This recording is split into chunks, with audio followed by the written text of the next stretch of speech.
పెద్దలు గౌరవనీయులు పవన్ కళ్యాణ్ గారిని మాట్లాడాల్సిన కోరుతున్నాను.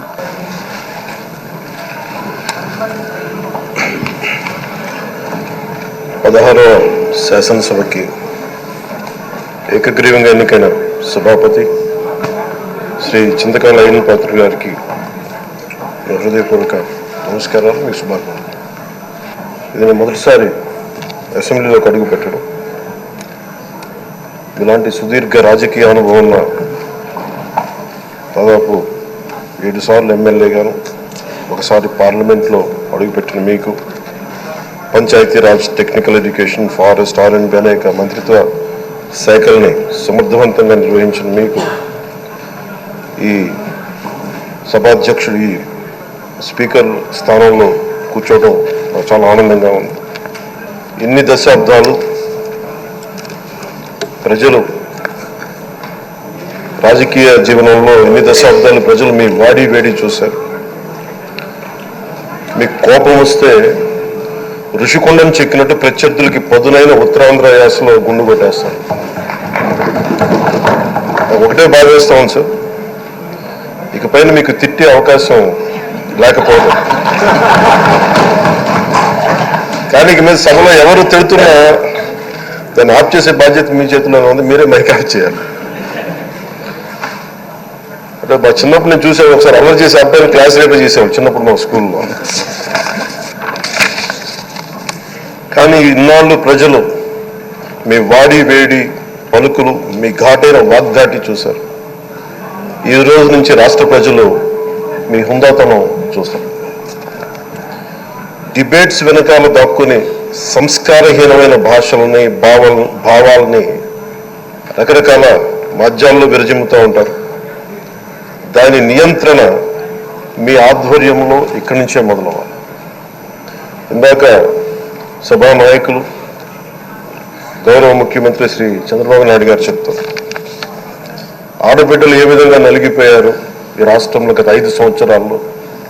చిన్న లేదు, పెద్ద లేదు, ఎవరని లేదు. ఎవరన్నా సరే ఒక మాట మాట్లాడితే వాళ్ళు వ్యక్తిగతంగా దూషణ, సోషల్ మీడియాలో వాళ్ళని క్యారెక్టర్ అసాసినేట్ చేయటం, వాళ్ళు పెద్ద నాయకులు కావచ్చు, కార్యకర్తలు కావచ్చు, లేదా వాళ్ళకి ఎదురు తిరిగి ఒక ఒపీనియన్ చెప్పి ఎవరైనా సగటు మనిషి కూడా కావచ్చు, అది ఇక్కడితో ఈ రోజు నుంచి ఆగిపోవాలి అధ్యక్ష. అది మీ ఆధ్వర్యంలోనే మొదలవ్వాలి. గత ప్రభుత్వం తాలూకు సభ జరిగిన విధానం చూస్తే ఈ వ్యక్తిగత దూషణ ఇవన్నీ చాలా ఇబ్బంది పెట్టే ప్రజలు. ఈ రోజున వాళ్ళకి 11 సీట్లకు పరిమితం అయ్యారు, ఈరోజు లేరు, ధైర్యం లేదు వాళ్ళకి. విజయాన్ని తీసుకోగలిగారు కానీ ఓటమి కూడా ధైర్యంగా కూర్చుకునే వాళ్ళకి స్థాయి లేదు, వాళ్ళకి పారిపోయారు ఇక్కడి నుంచి. భావంలో ఉండే తీవ్రత భాషలో ఉండాల్సిన అవసరం లేదు. భాష మనుషుల్ని కలపడానికి కానీ విడగొట్టడానికి కాదు, భాష విద్వేషం రేపడానికి కాదు, పరిష్కరించడానికి. ఎంత జటిలమైన సమస్య అయినా, భయంకర సమస్య అయినా చర్చల ద్వారా పరిష్కరించుకోవడానికి కానీ వివాదం సృష్టించడానికి కాదు. ఈ సభ ఉన్నదందుకు. కానీ మనం చూసింది వాళ్ళ దగ్గర నుంచి బూతులతోటి, వ్యక్తిగత దోషులతోటి రాష్ట్ర పురోభివృద్ధిని ఆపేశారు. అలాంటి సభ కాకుండా ఇందాక మన పెద్దలు శ్రీ గౌరవ ముఖ్యమంత్రి చంద్రబాబు గారు చెప్పినట్టుగా ఇది భవిష్యత్తుకి ఇది ఒక ప్రమాణం అవ్వాలి. 2047 వరకు ఇంత అద్భుతమైన స్థానంలో మనకి ఆంధ్రప్రదేశ్ తెలుగు జాతి ఉన్నత స్థాయికి వెళ్ళాలంటే ఈ రోజు మనం వేసే ప్రతి అడుగు అది భవిష్యత్ తరాలకు ఒక నిర్దేశక, ఒక టచ్ స్టోన్గా ఉండిపోవాలి, గిట్ రాయిగా ఉండిపోవాలి. ఈ రోజున సభలో ఉన్న గౌరవ సభ్యులందరూ చట్టాలు చేయడానికి ఉన్నారు, చట్టాలు ఉల్లంఘించడానికి కాదు. విభేదించడం అంటే ద్వేషించడం కాదు, వాదించడం అంటే కొట్టుకోవడం కాదు. ఇవన్నీ విభేదించడం, వాదించడం ఇవన్నీ ప్రజాస్వామ్యానికి చాలా మౌలికమైన పునాదులు. ఆంధ్రప్రదేశ్ ఆవిర్భావం జరిగి అసలు భాషా ప్రయుక్త రాష్ట్రాల ఆవిర్భావమే మన ఆంధ్ర రాజ్యంతో మొదలైంది. అమరజీవి పొట్టి శ్రీరాములు గారి బలిదానం మీద మన రాష్ట్రం పుట్టింది. 56 రోజులు తిండి తిప్పలు తినకుండా నరకం అనుభవిస్తూ ఆయన బలైపోయారు.